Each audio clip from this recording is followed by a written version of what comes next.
Bencana banjir bandang dan longsor bertubi-tubi melanda sejumlah daerah di ujung Pulau Sumatera. Proses evakuasi berlangsung dramatis. Data sementara lebih dari 60 orang meninggal.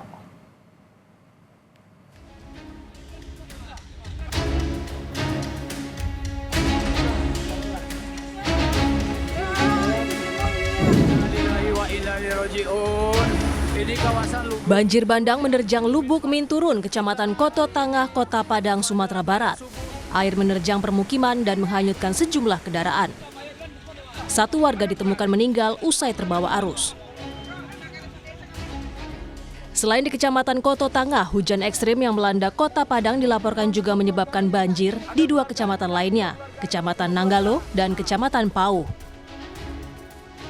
Banjir juga merendam Kabupaten Aceh Utara Aceh semakin parah. Satu keluarga terjebak di atas loteng saat rumahnya hanyut terbawa arus di Desa Paloh Raya. Keluarga ini terdiri dari seorang bayi, 4 perempuan, seorang lansia, dan 1 laki-laki. Melalui rekaman video, mereka meminta bantuan pertolongan kepada tim SAR agar segera dievakuasi. Di Kecamatan Loksukon, Kabupaten Aceh Utara Aceh, dengan menggunakan tali, satu persatu warga dievakuasi dari banjir yang semakin meluas. Sementara di Kabupaten Tapanuli Tengah, Sumatera Utara, warga juga mengungsi akibat banjir. Seorang bayi bahkan dievakuasi menggunakan kontainer plastik dari atas atap rumah yang kebanjiran. Di Tapanuli Selatan, Sumatera Utara, puluhan warga mengungsi di salah satu pengungsian di Desa Batu Hala. Terdapat 2.000 lebih pengungsi yang terbagi dalam 6 posko di wilayah Kecamatan Batang Toru, Tapanuli Selatan, Sumatera Utara.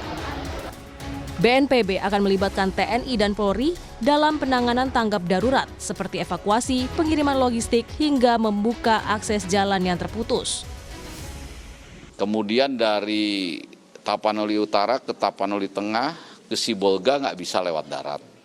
Sehingga beberapa hari Sibolga ini masyarakatnya tidak mendapat tambahan logistik, tapi per hari ini sudah 2 sorti BNPB mengirim logistik menggunakan pesawat Karapan. Dan untuk Tapanuli Tengah, informasinya besok juga Bapak Gubernur dari Medan akan mengirim 1 pesawat. Sementara itu, Wakil Menteri Pekerjaan Umum Diana Kusumastuti bilang ada 4 jembatan yang terputus di Aceh. Pemerintah telah mengirimkan alat berat untuk membersihkan material longsor di Aceh, Sumatera Utara, dan Sumatera Barat.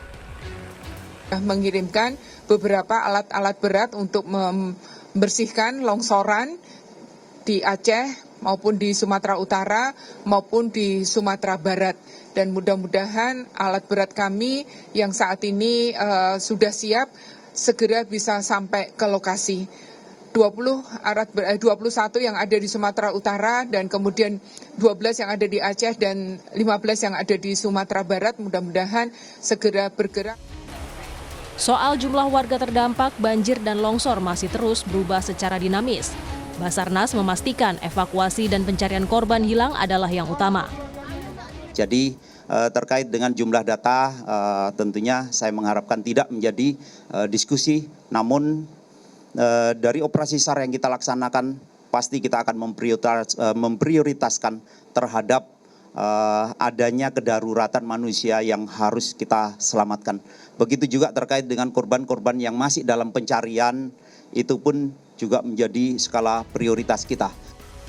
Walhi menyoroti banjir dan longsor yang terjadi di Pulau Sumatera. Menurut Direktur Eksekutif Walhi Sumatera Utara, Rianda Purba, sejak 9 tahun terakhir didapati wilayah di hulu Tapanuli Tengah dan Tapanuli Selatan ada ribuan hektar hutan yang rusak. Wilayah hulu Kabupaten Tapanuli Tengah dan Tapanuli Selatan dalam 9 tahun terakhir itu 2.000-an hektar hutan itu sudah rusak, Bang. Sudah ditebang. Nah, faktornya ditebang itu ada yang secara legal karena ada pembangunan infrastruktur seperti PLTA Batang Toru. Kemudian juga ada pertambangan emas di sana, dan kemudian ada juga aktivitas perkebunan kayu rakyat PT Toba Pelestari. Ini aktivitas industri ekstraktif tersebut juga memperparah dari hujan cuaca ekstrim turun, jadi air itu langsung turun ke wilayah hilir. Pemerintah fokus pada pemulihan jalur transportasi agar pengiriman logistik bisa cepat tersalurkan kepada seluruh korban banjir. Tim Liputan Kompas TV.